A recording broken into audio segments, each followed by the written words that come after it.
Hello guys, আজকে আমি করতে চলেছি আমাদের বাড়ির পাশের একটা ঠাকুরদা একটা বাগান চাষ করেছে। সেই বাগানের ব্লগ আমি আজকে করতে চলেছি। তাই সবাইকে বলো ভিডিওটা শেষ অবধি দেখো, আর ভিডিওটা ভালো লাগলে আমার বন্ধুদের সাথে শেয়ার করে দিও।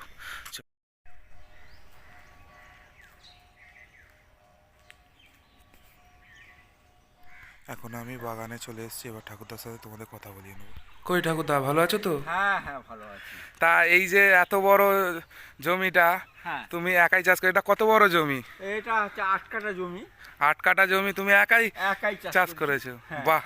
আর এই বিভিন্ন হ্যাঁ, আর এইটা এটা কি গাছ? এটা হচ্ছে ফুলকপি।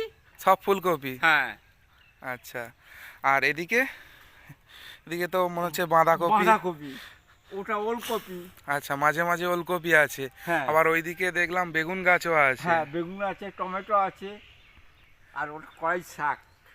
আচ্ছা, কড়াই শাক। হ্যাঁ, অড়হর করে, আর তো ধনে পাতা।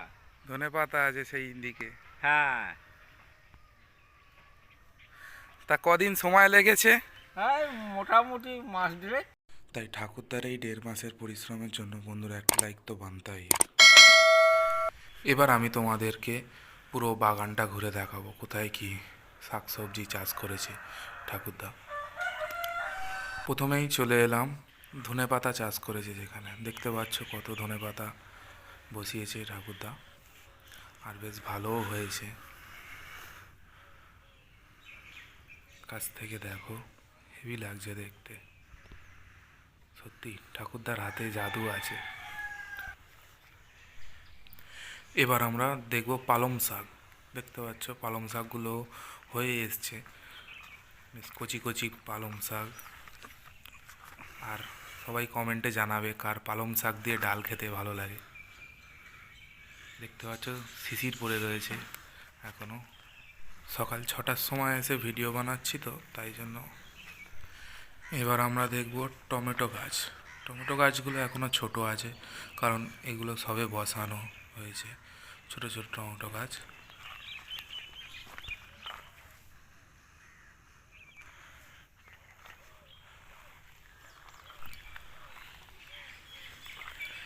দেখতে পাচ্ছ সবে সূর্য উঠেছে।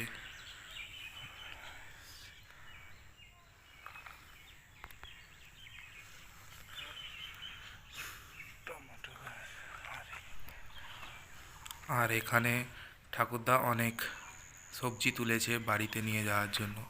দেখতে পাচ্ছ এখানে মূলো শাক এবং মূলো তুলেছে, পালং শাক তুলেছে, ধনে পাতা তুলেছে। হ্যাঁ হ্যাঁ, তুমি তোমার মতো কাজ করো না, আমি হুম হুম। আসলে ঠাকুরদা একটু সবজি নিয়ে বাজারেও যাবে বিক্রি করতে, তাই জন্য আমাকে বলল যে সবজিগুলো বাড়ি রেখে দিয়ে আসি। তাই বলি যাও, আমি ভিডিও বানাচ্ছি। এবার আমি চলে এসেছি বাঁধাকপির কাছে। দেখতে পাচ্ছ বাঁধাকপির শেপ চলে এসছে, কিন্তু বাঁধাকপিটা এখনও ছোট আছে। আর এর পাশেই রয়েছে বেগুন গাছ, ছোট চারা বেগুন গাছ। এটাও বেশ ভালো হয়েছে বেগুন গাছটা। দেখতে পাচ্ছ ঠাকুরদা একটা করে বাঁধাকপি, একটা করে বেগুন, এই রিদমে গাছ বসিয়েছে। বেশ ভালোও লাগছে দেখতে, কি সুন্দর গাছগুলো ফুটে রয়েছে। আমি খুব সাবধানে পা ফেলে ফেলে হাঁটছিলাম, কারণ এখানে অনেক জায়গায় গাছ বসানো, তো আমি ঠিক দেখে দেখে হাঁটছিলাম যে কোথায় গাছ না মারিয়ে ফেলি। গাছ মারিয়ে ফেললে ঠাকুরদার 1.5 মাসের পরিশ্রম বৃথা হয়ে যাবে। আর এখানে দেখতে পাচ্ছ আর একটা টমেটো গাছ। টমেটো গাছগুলো বাগানের চারিপাশ দিয়ে লাগানো আছে কিছু কিছু ছাড় ছাড় করে। আর এখানকার বাঁধাকপিগুলোও দেখতে পাচ্ছ খুব সুন্দর হচ্ছে, এখনও ছোট আছে, কদিন পরে বড় হবে।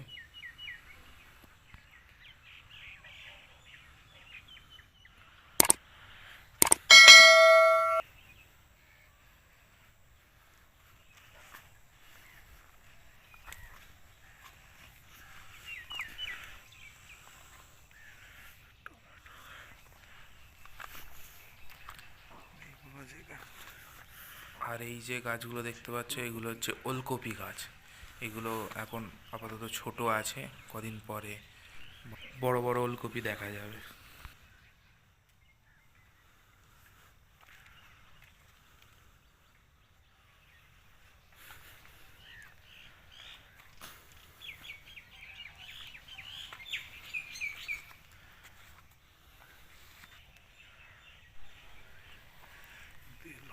এর মাঝে একটা লঙ্কা গাছ দেখতে পেলাম আমি, লঙ্কা গাছও বসিয়েছে ঠাকুরদা।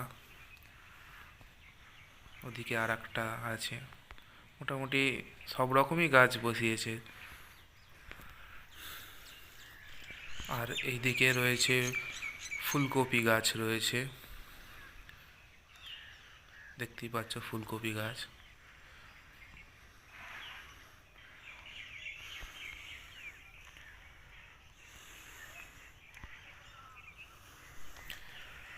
এবার চলে এসেছি শতশেষ আমাদের মূলো গাছের কাছে। দেখতে পাচ্ছ মূলো শাকগুলো তো তাজা, এবং মূলোও দেখা যাচ্ছে, মূলো বাইরে বেরিয়ে এসছে মাটির বাইরে। এদিকেও দেখো লাল মূলো, সাদা মূলো, সব রকম মূলো আছে।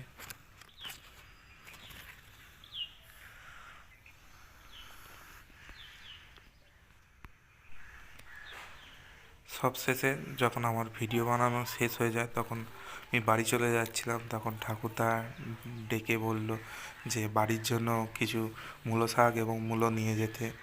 তাই ঠাকুরদার এই এত বড় মনের জন্য সবাই একটা লাইক করে দেবে, এবং ভিডিওটিতে একটা সুন্দর কমেন্ট করে আপনার বন্ধুদের সাথে শেয়ার করে দেবেন। আর মূলোর রেসিপি কিংবা মূলো শাকের রেসিপি বা যে কোনো রান্নার সুন্দর রেসিপি দেখতে হলে প্রত্যুষাস ফ্যামিলি ব্লগ চ্যানেলটিকে সাবস্ক্রাইব করে নেবেন। আমি ডেসক্রিপশানে চ্যানেলের লিংক দিয়ে দেবো। ধুয়ে নিছে আমার সময় নেই। দেখতে পাচ্ছ ঠাকুরদা আমাকে কত মূলো শাক দিয়েছে, এখনও তুলে দিচ্ছে, তার জন্য ধন্যবাদ ঠাকুরদাকে। এবং দেখা হচ্ছে আরও একটা নতুন ভিডিওতে।